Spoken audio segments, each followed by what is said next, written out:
que a gente tira do episódio da transfiguração. Desse episódio da transfiguração, eu gostaria de mostrar aos irmãos, à luz da palavra, algumas marcas do que seja uma espiritualidade sadia, saúde espiritual. Quando a espiritualidade que nós vivemos é de fato sadia de Deus. Eu vou explicar a você por que eu vou ministrar essa palavra aos irmãos, rever essa palavra. Nós já pensamos sobre isso de uma outra forma, mas eu quero trazer aos irmãos umas novas revelações sobre essa espiritualidade, porque nós vivemos um tempo de muita diversidade cristã, de muita diversidade evangélica, de muita espiritualidade, muitas coisas que muitas vezes, ao invés de ajudar, confunde o povo de Deus, e a gente tem visto muita confusão. E a Bíblia diz que Deus não é Deus de quê, irmãos? De confusão. Deus é Deus de paz. Se de fato uma obra de Deus está acontecendo, se Deus está agindo no meio do seu povo, se Deus está gerando algo do seu espírito, uma espiritualidade que de fato venha do seu trono para o nosso coração, essa espiritualidade de Deus não vai gerar confusão na cabeça de ninguém. Pelo contrário, o que está confuso, quando da ação do Espírito Santo de Deus, isso vai clarificar, vai tirar a confusão, vai trazer luz, vai se tornar claro, límpido. Deus não confunde ninguém. Eu sou um homem bastante rodado na igreja evangélica no Brasil, tenho viajado esse país todo. Já Deus me tem dado o privilégio de estar em outros países e eu tenho estado em muito e todo tipo de igreja e tenho me encontrado com muita gente que, mesmo dentro da sua própria igreja, é tomado por tantas confusões, por tantas dúvidas. Recebo tantos e-mails de toda parte, telefonemas. Hoje eu recebi um telefonema da Suíça. Não, da Suíça foi ontem, acho que o Giovanni estava até no gabinete comigo.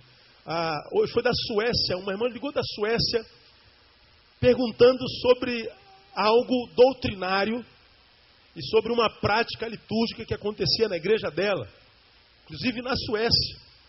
E a gente, todo santo dia, todo dia que não é santo também, não é se é que existe algum dia que não é santo, tem um e-mail, tem alguém, tem uma pessoa perguntando sobre uma prática religiosa, sobre uma coisa que aconteceu na sua igreja, sobre uma doutrina nova que apareceu, sobre algum fenômeno sobrenatural que acontece. Pastor, o que é a queda no espírito? Pastor, o que é a unção dos órgãos genitais? Alguns de vocês acompanharam agora, depois do fenômeno G12, veio à baila a unção dos 4 seres viventes. Né? E os 4 seres viventes estão lá no Apocalipse, mas a unção deles, a Bíblia não fala disso. Mas trouxeram à baila a unção dos 4 seres viventes, e muitos de vocês acompanharam a última ministração do Diante do Trono, Ana Paula Valadão andando de 4 no palco, dizendo com aquilo, está recebendo a unção dos 4 seres viventes. Alguém viu esse vídeo na internet? Quantos viram esse vídeo lá? Joga lá no Google, unção do leão. E você vai ver um vídeo que reporta a uma apresentação de Lagoinha, onde a pastora Ana Paula Valadão está de 4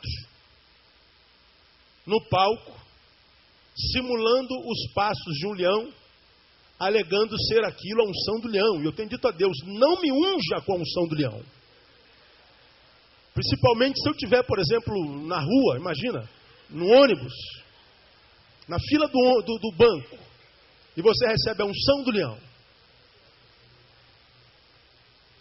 Não ia ficar esquisito? Aí chovem, pastor, isso é de Deus, não é de Deus? Eu não sei, é contigo, tira a tua própria conclusão. Né? Hoje, você vê na igreja evangélica no Brasil, por causa da unção dos 4 seres viventes, um deles é o leão, pessoas que vão para a rua e urinam nas esquinas do lugar onde está a sua igreja, para com isso dizer que está demarcando o território espiritualmente falando. Porque o leão, ele urina o território que ele domina. Como também o cachorro. Você vai passar com o teu cachorro Teu cachorro urina 10 vezes no trajeto de 500 metros. Onde ele sentiu o cheirinho de urina de um outro cachorro, ele urina em cima para demarcar território. Todo animal urina quando é macho, para demarcar território. Agora, urinar, de fato, demarca território como sendo de Deus? Será que isso é bíblico? Tem respaldo bíblico? Existe a unção dos órgãos genitais. Você vai para alguns encontros onde as mulheres ungem o órgão genital da mulher e o homem o órgão genital do homem. Não é? Para quê? Para que seja liberado a unção de multiplicação. Multiplicação. Vai gerar unção de boiolismo. Isso aqui vai gerar. Porque não é por aí que a gente multiplica, não. E a gente vê um monte de coisa. Pastor, eu estive num culto onde todo mundo caiu. E queda no Espírito de Deus. Como é que é a unção da águia, pastor? Se é a unção do leão anda de 4, como é que é a unção da águia? Tem que voar. Tem que voar. Eu não vejo ninguém voando. Aí você vê as espiritualidades que acontecem dentro da nossa igreja. Num congresso aqui bem perto, falei sobre isso na época. Um dos apóstolos das super espiritualidades cismou de entrar com um cavalo branco, no meio do congresso. E o cavalo branco simbolizava o cavalo branco do Apocalipse. Só que quando o cavalo entrou, assim que ele entrou no altar, ele fez cocô. E o cheiro do excremento do cavalo inundou o templo. Naquela época era fumaça que enchia o templo e os sacerdotes não se põem de pé. Aí foi um constrangimento amplo, geral e restrito. E aí tiveram que tirar o cavalo na hora de dentro do templo. Porque o cavalo branco fez alguma coisa preta, não é? Então pisou na bola o cavalo branco. Tudo isso em nome de Deus, em nome do Espírito Santo, tudo isso em nome de... É um monte de coisa, eu poderia dar N exemplos para vocês. As campanhas de libertação, as campanhas de prosperidade. Prosperidade é o que se mais fala na igreja hoje, né? O safado não estudou, o safado não quis se dedicar enquanto era jovem, ele só quis namorar, só quis ficar, e aí agora é duro, não arruma lugar de locação no mercado de trabalho e quer que Deus prospere. Todo mundo está na igreja querendo ficar rico. E aí tem sempre um meio. Nós vamos fazer uma campanha para a prosperidade e vem cada um com a metodologia mais esquisita para ficar rico. Para ficar rico. Não é? E aí a gente vê vários tipos de espiritualidades, irmãos. E o que essas espiritualidades geram em alguns crentes é extremamente patológico. Só alguém patologizado não percebe isso. E geralmente o que se julga mais espiritual. Essa espiritualidade tem acabado com a carreira cristã, com a fé, porque é uma espiritualidade que tem um tempo cronológico. Ela vem com muita intensidade, o cara fica no sapatinho de fogo, no óleo da unção, e ele se torna santo, ele come a Bíblia, ele ora de manhã, de tarde, de noite, e assim vai. E isso dura 1 mês, 2 meses, 3 meses. Daqui a pouco ele volta para o buraco de onde veio. Porque essa espiritualidade não gera a bênção da permanência. A bênção do equilíbrio. A bênção da demora. A bênção da longevidade. É a bênção que é a espiritualidade que te faz passar 1 ano de alegria na presença de Deus. Quem sabe 2, 3, 5. Mas ele não gera a perseverança, o para sempre. Não gera a eternidade. E eu queria mostrar para vocês nesse texto, irmãos, uma proposta de espiritualidade sadia. E a gente está começando hoje, vamos levar algumas quartas-feiras falando sobre ela, e eu queria que você aprendesse isso, até porque nós acabamos de ler que a Bíblia diz que Deus nos ensinaria o que nos seria útil. Que essas espiritualidades estão por aí, elas permanecerão até o dia de Cristo Jesus.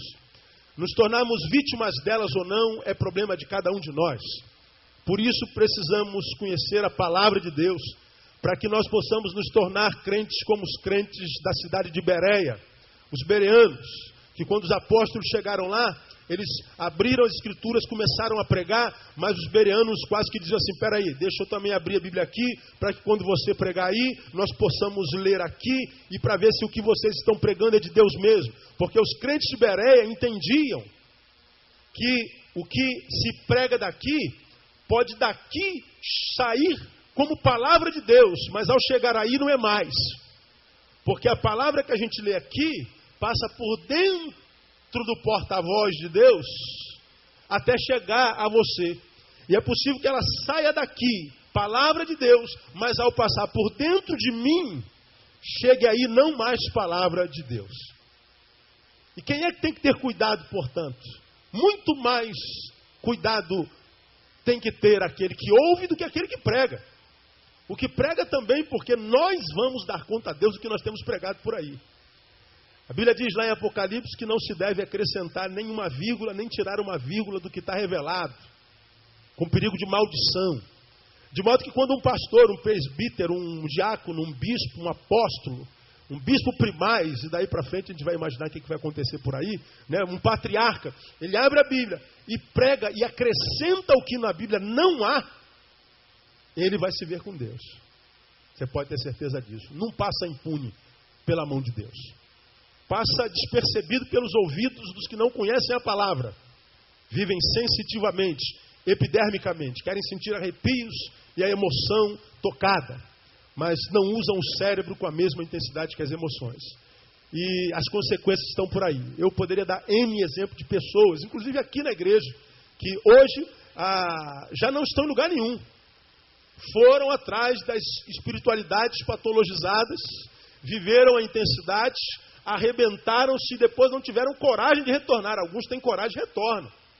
Volta meio sem graça, tal, mas tem sempre um abraço para quem quer retornar, né? A casa é de Deus. Mas outros não conseguiram permanecer lá e não conseguiram retornar cá ou para qualquer outro lugar. Hoje estão perdidos por causa da intensidade de uma espiritualidade que viveram que não tinha respaldo bíblico. Então eu queria ler com você Mateus capítulo 17 e hoje introduzir essa palavra e começar a pensar com os irmãos sobre uma espiritualidade sadia. Mateus 17. 6 dias depois, tomou Jesus consigo a Pedro, Tiago e João, irmão deste, e os conduziu à parte a um alto monte, e foi transfigurado diante deles. O seu rosto resplandeceu como o sol, e as suas vestes tornaram-se brancas como a luz. A palavra transfigurado aí, irmão, é a palavra metamorfo, que dá origem à palavra que você conhece como metamorfose. Quem sabe o que é metamorfose aí? O que é metamorfose?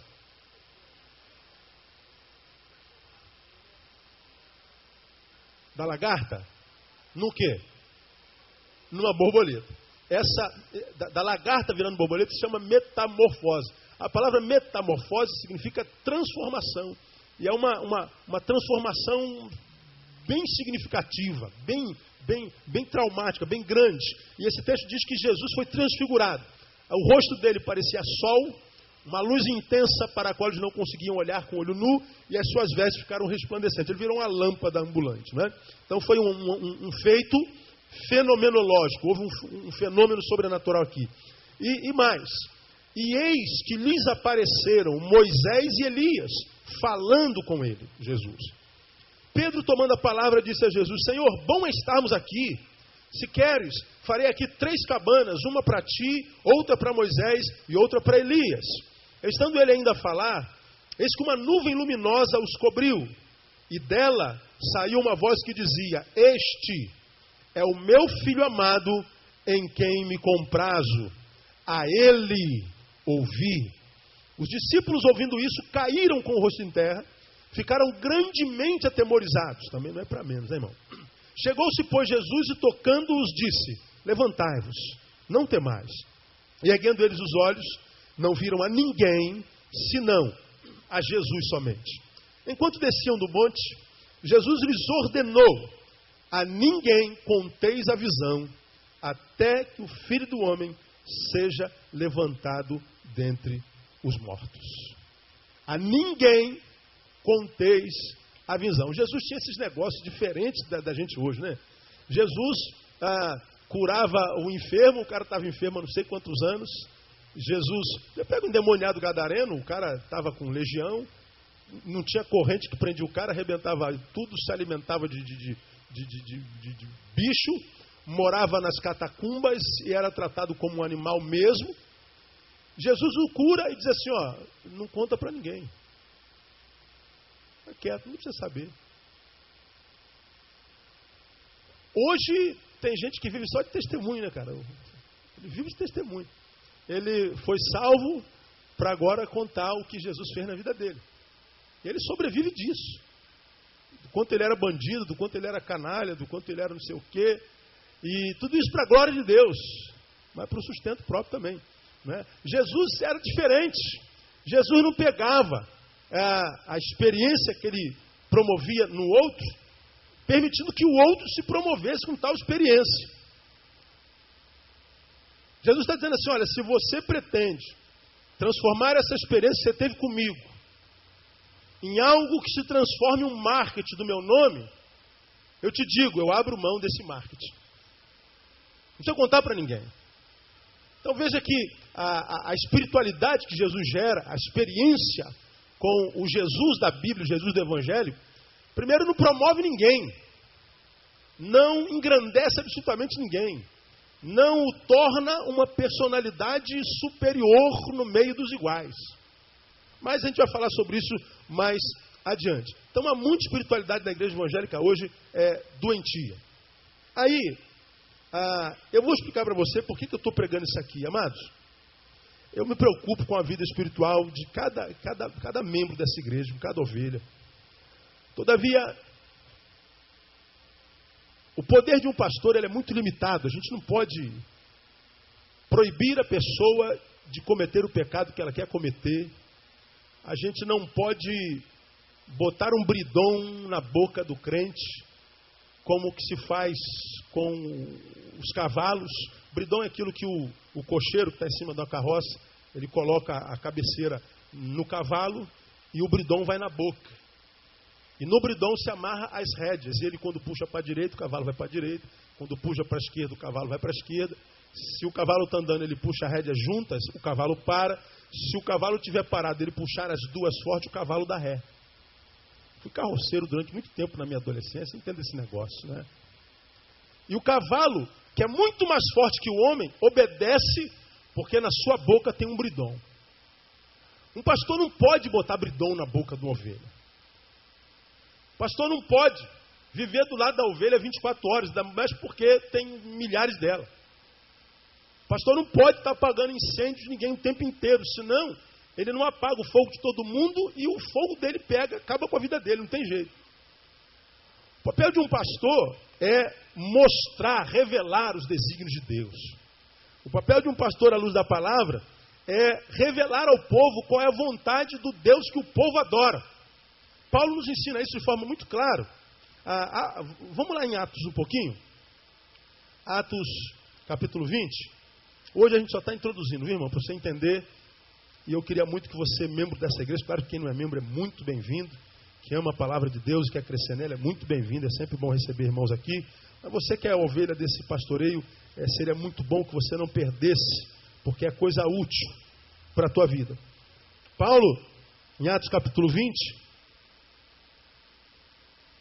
quando prega aos anciãos da igreja, ele edificou a igreja e colocou anciãos, ele chama os anciãos da igreja, os presbíteros da igreja, os pastores da igreja, as suas ovelhas primeiras com as quais ele edificou a igreja. E ele lá no capítulo 20, versículo 26, Paulo diz assim, olha lá, irmão: portanto, no dia de hoje, vos protesto que estou limpo do sangue de todos vós. Olha o que Paulo está dizendo. Quero que vocês, minhas ovelhas, vocês que foram gerados em Cristo, estão debaixo do meu pastoreio, e que vão começar uma nova obra comigo, que eu estou limpo do sangue de todos vocês. Estou limpo. Por quê? Veja o versículo 27. Porque não me esquivei de vos anunciar todo o conselho de Deus.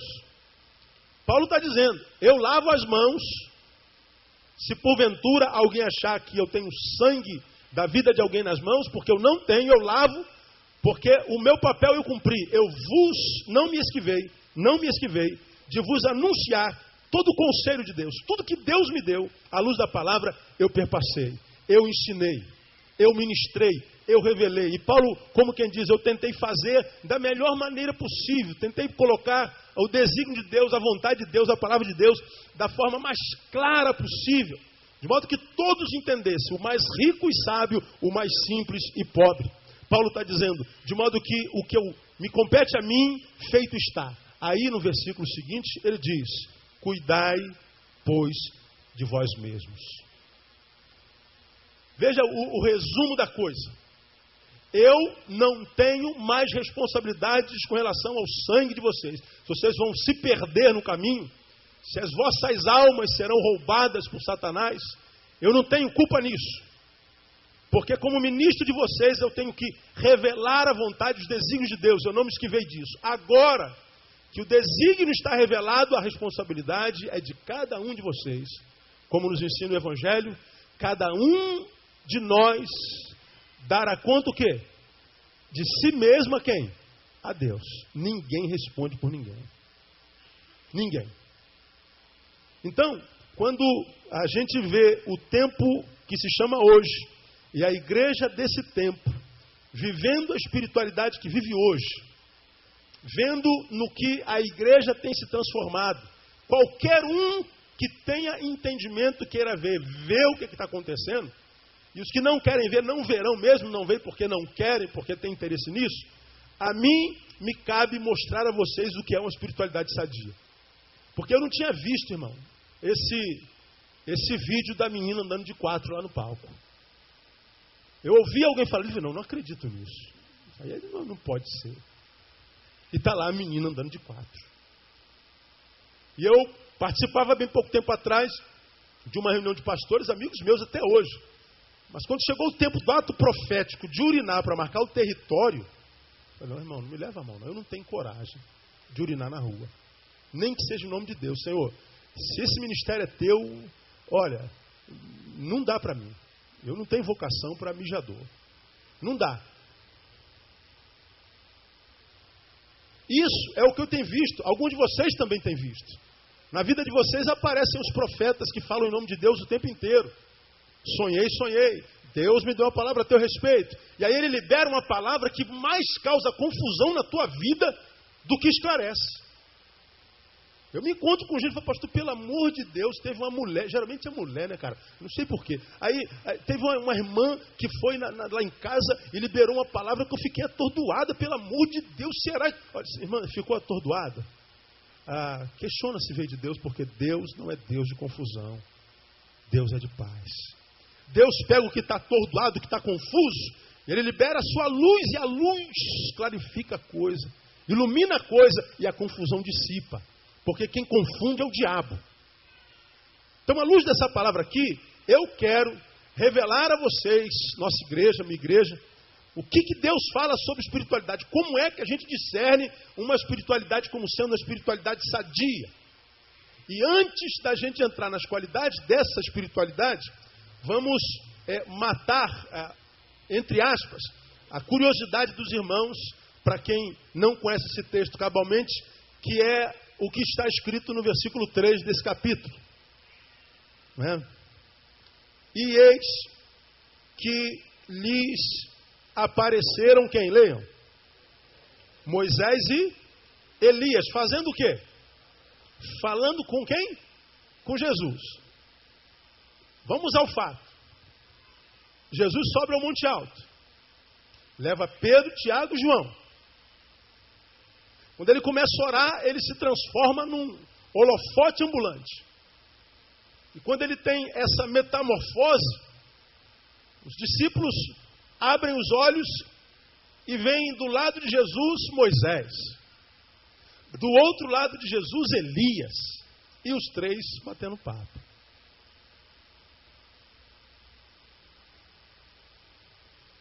Pedro interrompe a conversa ao Pedrão. Sempre o Pedrão, né? É o cara que arranca a orelha dos outros. É o cara que diz, não conheço. É o cara que diz, estou pronto a ir ter contigo para a cadeia e para a morte. Jesus fala assim, Pedro, você nem convertido é, cara. Você está dizendo que está pronto para ir para a cadeia comigo, para morrer comigo. O galo hoje vai cantar. Quando o galo cantar, você já vai ter me negado 3 vezes. Nunca, jamais. Aí o galo cantou, pronto. Pedro já tinha negado 3 vezes. Né? Preguei aqui sobre isso, falando que Pedro tinha síndrome do canto do galo. Nunca mais comeu galo nem galinha na vida dele. Não passava em frente um galinheiro nunca mais na vida dele. Não podia ouvir galo cantando, porque ele tinha crise de depressão. Mas sempre Pedro. Sempre Pedro. Está lá, Moisés, Jesus e Elias conversando e Pedro se mete. Pedro tomando a palavra, olha lá. Pedro tomando a palavra de Jesus. Senhor, é muito bom estar aqui nesse lugar. Meu Deus, ver o Senhor brilhando desse jeito. Ver Moisés, o grande patriarca, o escritor da lei. O representante da lei de Deus, a lei de Moisés aqui, na minha frente. Vendo Elias, o maior dos profetas maiores. Aqui diante de mim e euzinho no meio de vocês. Você imagina? Vai ter uma pelada amanhã à noite lá no campo do Alvorada. Tu chega lá, tá Ronaldo, Ronaldinho, Thierry Henry. Quem mais? Messi. E quem? Kaká. Não pode faltar, né, meninas? Kaká. Tá lá. E um time de estrelas. Em que time tu vai jogar? No time dos caras. Meu Deus. Você ia ficar doido. Pedro, ele vê, irmão, os ídolos do judaísmo. Ele vê os homens a quem os judeus ouviam, mas que não ouviam a Jesus. Os judeus não criam na messianidade de Jesus, até hoje não creem. Mas eles criam que Moisés e Elias eram a expressão da palavra de Deus até aquele tempo, e até hoje eles creem nisso. Eles esperam o Messias até hoje. Pedro, um judeu convertido, acredita no Messias, mas agora ele tem o privilégio de não só ver o Messias, mas de ver a expressão maior da voz de Deus até aquele tempo, do lado de Jesus e diante de si, Moisés e Elias. Ele vê Jesus, a lei e os profetas. E o cara fica doido. Deus, que essa cena se perpetue para sempre. Porque aqui está bom demais nesse monte. Eu vou fazer 3 cabaninhas, um para cada um. Eu durmo no relento, a gente dorme no relento. A gente quer ficar aqui para sempre. Aí você perguntaria, pastor, como é que Elias, como é que Moisés poderiam ter aparecido ali? Não é? Reencarnação? Lembra quando nós falamos sobre reencarnação? Como é que a gente explica isso aqui? Da seguinte forma, não se explica. A gente elucubra, a gente tem algumas suposições, mas explicação cabal não tem. 2 dessas explicações a gente pode dar, por exemplo, sobre Moisés e Elias. Nenhum dos 2 tem registro de morte inequívoca na Bíblia. Nenhum dos 2. Os que apareceram são 2 homens a respeito dos quais não se tem certeza a respeito da morte. Como é que Elias passou desta para outra? Abra a tua Bíblia aí em 2 Reis. 2 Reis 2.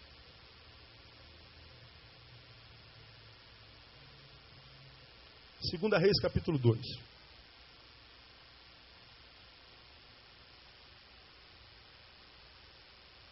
Quem é antigo já sabe disso, mas nós temos tantos novos convertidos que não saber disso.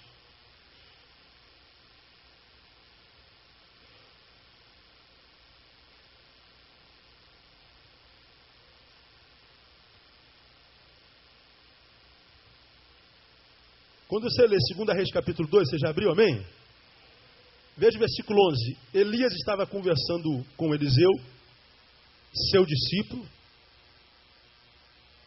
Falava-lhe da sua partida. Pergunta a Eliseu o que ele gostaria de ter de Elias. Uma vez que agora ele sabe que Elias ia partir, Eliseu diz assim, eu quero ter o dobro da tua unção. Eu conheço a tua unção, Eliseu, eu quero ter o dobro da tua unção. O dobro. No versículo 10, respondeu Elias: coisa difícil pediste. Todavia, se me vires, quando for tomado de ti, assim se te fará. Porém, se não, não se fará. 11. E indo eles caminhando e conversando, eis que um carro de fogo, com cavalos de fogo, se separou um do outro. Os separou um do outro. E Elias subiu ao céu como? Num redemoinho que era de fogo. Elias não morreu. Ele está conversando com seu discípulo. Diz o texto, aparece uma carruagem de fogo, com cavalos de fogo, que joga Elias dentro dela e sobe numa forma de redemoinho. Eliseu testemunha isso e recebe a unção dobrada porque ele viu. Então não há registro de morte a respeito do maior dos profetas maiores, que é Elias. Com relação a Moisés, não, Moisés morreu, pastor, vamos lá. Vamos ver o que a Bíblia fala sobre Moisés em Deuteronômio 34. Volta um pouquinho mais. Deuteronômio 34. Eu só estou mostrando isso aqui para tirar a curiosidade, para a gente entrar no texto na quarta-feira que vem e não voltar mais para isso. Deuteronômio 34.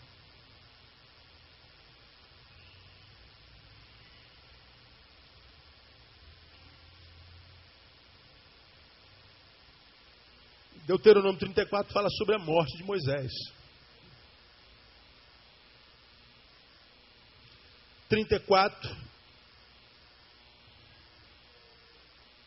versículo 4. Disse-lhe o Senhor, esta é a terra que prometi com juramento a Abraão, a Isaque e a Jacó, dizendo, à tua descendência darei.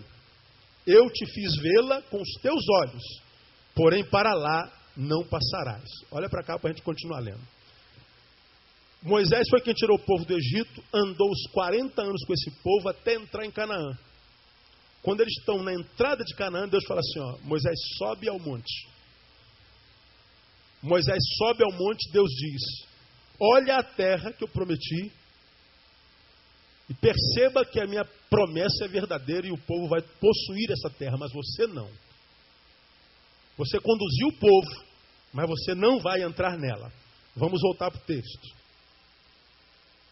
5. Assim Moisés, servo do Senhor, morreu ali na terra de Moabe. Morreu, conforme o dito do Senhor, que o sepultou no vale, na terra de Moabe, defronte de Bet-peor. E ninguém soube até hoje o que? Leia. O lugar da sua sepultura. Gênesis, Êxodo, Levítico, Números, Deuteronômio.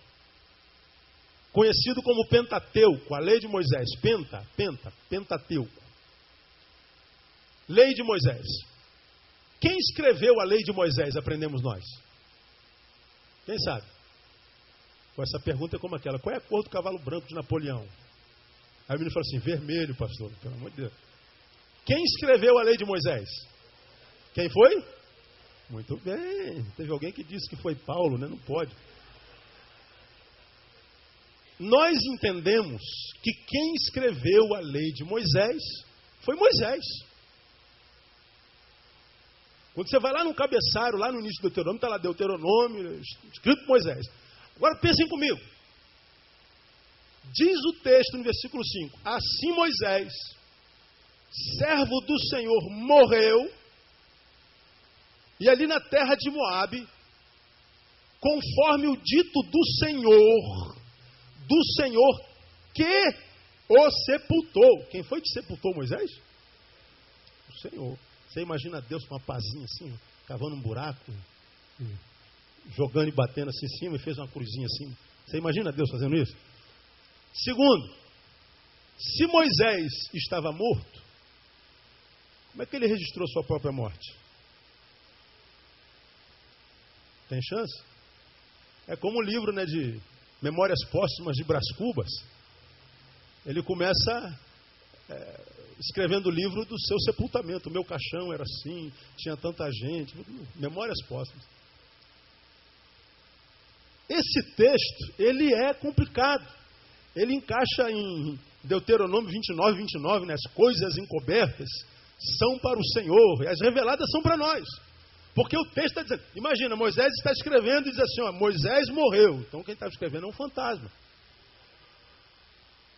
E foi sepultado pelo Senhor. Como que ele sabe disso? Não pode ter sido Moisés que escreveu esse texto. Quem escreveu? Não faço a menor ideia. E diz que quem sepultou Moisés foi Deus. E diz que nunca ninguém achou o corpo de Moisés. Agora vamos piorar um pouquinho. Vamos a Judas. Lá o livrinho encostado em Apocalipse.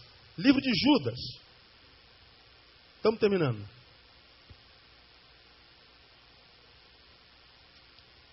É uma paginazinha só, é só um capítulo, o livro de Judas, está encostado em Apocalipse. Judas.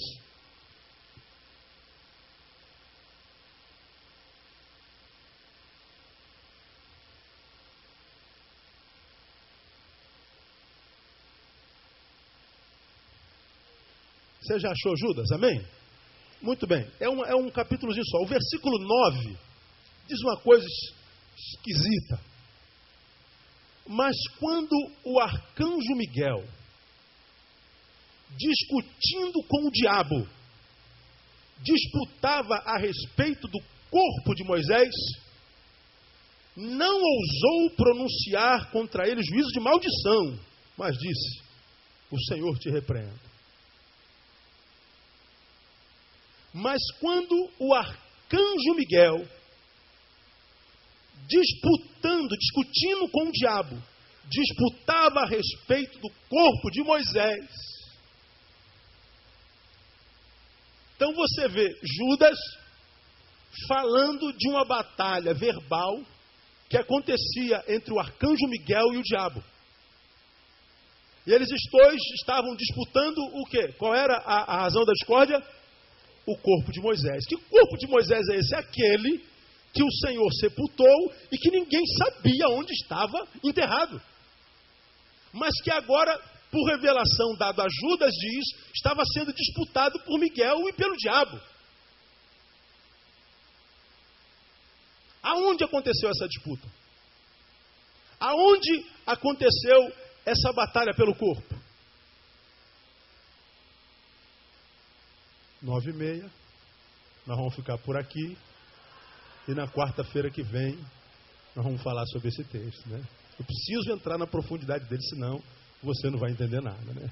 Ai, pastor, o senhor não presta, o senhor não vale nada, né? Não é interessante? Mas para você pensar na cama, retornamos a Jó. Só para você pensar na cama, só para você ter a curiosidade, você que é estudante da Bíblia, chegar lá nos comentários, na internet, saber o que isso quer dizer, só para aguçar o teu desejo de saber. Você vai a Jó. Os historiadores acreditam que o livro de Jó foi escrito por Moisés. E que tem a idade do Pentateuco, contemporâneo de Moisés. Há muitas considerações sobre o livro de Jó. Mas a corrente teológica mais forte é que o autor do livro de Jó é Moisés. O que o primeiro capítulo de Jó registra? Fala sobre uma reunião. Quem se lembra que reunião é essa? Abre em Jó capítulo 1.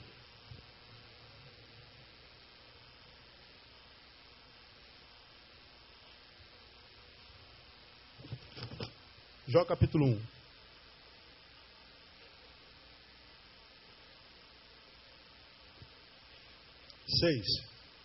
Ora, chegando o dia em que os filhos de Deus vieram apresentar-se perante o Senhor, veio também Satanás entre eles.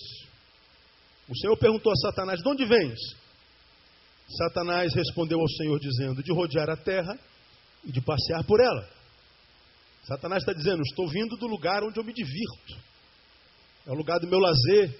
Estou vindo do playground, estou vindo do shopping. Vim de rodear a terra, de passear por ela. Agora, ele veio da terra para uma reunião na qual os filhos de Deus foram se apresentar diante do Senhor. Se ele estava vindo da terra, a reunião não foi na terra. E dentre os filhos de Deus, as miríades, as criaturas de Deus, estava até a criatura decaída que é o diabo. Nessa reunião estavam Satanás e também o arcanjo Miguel estava lá. Há correntes fortíssimas que acreditam que foi nessa reunião, um dos coffee breaks, quem sabe,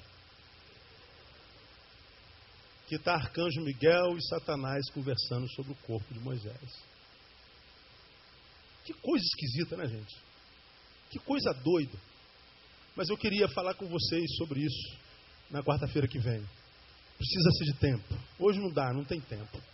Então, eu queria aguçar a vontade de vocês estudarem esse negócio. Essa reunião em que Deus conversa com Satanás, parece um Deus tão bobinho, né? Tão, né? Deusinho tolo. Satanás, viste o meu servo Jó? Você que veio de lá?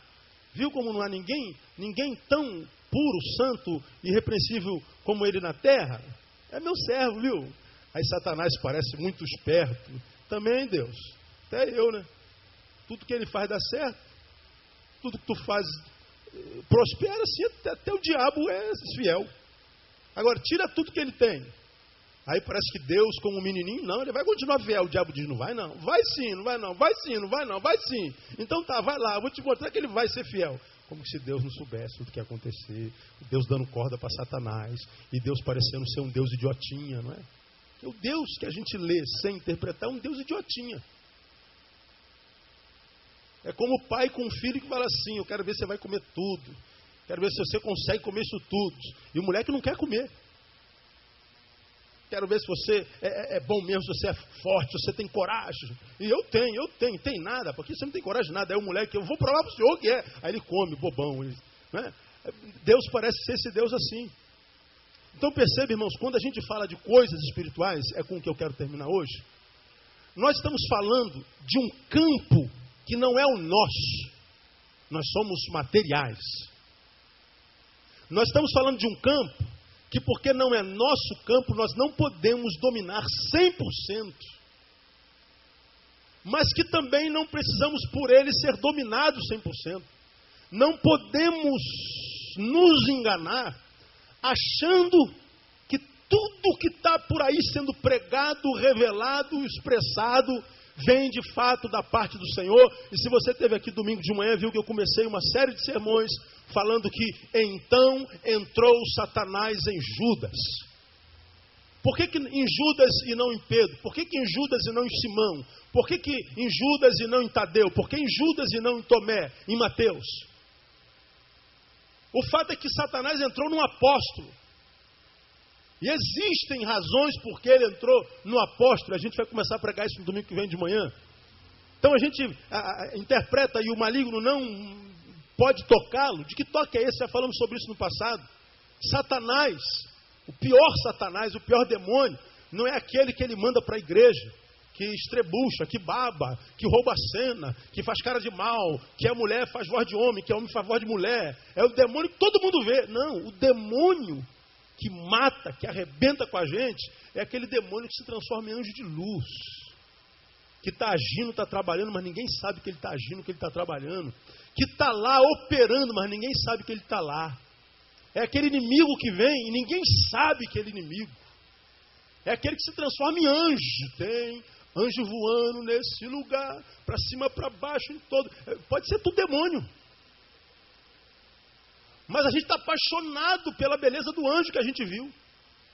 E a gente nunca diria que é demônio. Esse é o demônio com o qual a gente tem que ter cuidado. Porque esse demônio que o diabo manda para a igreja para roubar a atenção dos crentes incautos, isso é demônio desempregado, irmão. Ele não tem nada para fazer no céu. Vai lá na igreja dessa fazer barulho lá, vai arrumar alguma coisa para fazer. Agora, o demônio que vem para arrebentar com a gente é aquele que é fuzileiro, irmão. É aquele que é preparado para a batalha, é aquele que sabe se esconder. é aquele que sabe falar a tua linguagem, a nossa linguagem, nos cumprimenta com a paz do Senhor e diz: eu estou orando por você, irmão. É aquele que prega a palavra e nos ensina a palavra. É aquele que tem cara de ser de Deus, mas de Deus não é. É aquele que sabe dissimular, conhece as nossas fraquezas, que se intromete no nosso meio e vai semeando discórdia, vai destruindo, vai matando sem tirar a existência. E a gente só vai saber que morreu depois de morto estar, porque o processo do morrendo a gente não percebe. A gente às vezes até acha que está crescendo, mas a gente está crescendo em soberba, em cegueira, em falta de visão, em insubordinação, em rebeldia, quando vê está perdido, com uma santidade diabólica que tem cara de Deus, tem cara de Espírito Santo de Deus. Nós estamos falando de coisas espirituais que não são de fácil compreensão. Paulo faz alusão, Pedro, por exemplo, faz alusão lá no seu livro aos escritos de Paulo. Coisas a respeito das quais nosso irmão Paulo fala e que são de difícil compreensão. Então, a partir de hoje, nós vamos caminhar um pouquinho na revelação da espiritualidade sadia. E eu queria que você tivesse nessas quartas-feiras, que você aprendesse, para que você amanhã não chorasse na cama, que é lugar quente, dizendo que ninguém me ensinou isso, que você não sabia disso, e que você está onde está porque você foi mal formado ou não foi formado. Não.